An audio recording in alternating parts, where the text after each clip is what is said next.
Would you survive the Andes? On October 13th, 1972, a plane carrying a rugby team, their friends and family, slammed into the Andes Mountains. 45 people boarded. Only 16 would live to tell the story. This is one of the most brutal survival stories in human history.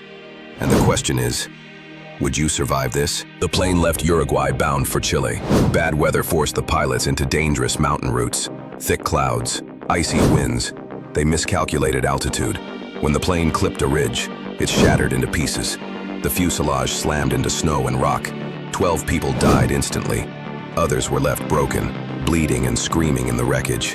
Imagine waking up in a frozen graveyard at 12,000 feet, your friends dead around you, and no rescue in sight. The survivors huddled in the torn fuselage. The temperature dropped below freezing at night. They had almost no food, just a few chocolate bars, a tin of mussels, and some wine. They rationed every crumb, but by the first week, it was gone. They melted snow for water, but hunger was relentless. People collapsed, people died. Rescue planes flew overhead, but the wreckage was white against the snow, invisible. At one point they heard on a radio, "The search has been called off." There are no survivors. Think about that. You're alive, but the world believes you're dead. 2 weeks in, the group faced the unthinkable.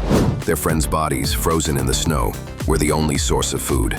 They resisted, they cried, they prayed, but eventually, they made the choice to eat the dead, to live. As if that wasn't enough, on day 17, an avalanche buried the fuselage in snow.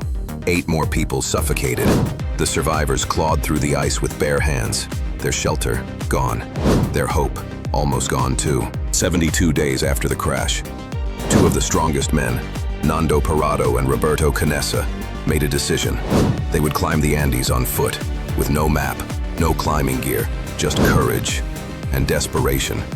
They hiked for 10 days across jagged peaks and endless snow. Frostbite chewed their skin.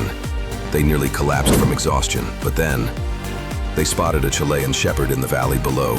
Help, at last. On December 23rd, 72 days after the crash, rescue helicopters lifted the final survivors out of the Andes. 16 lived, 29 died.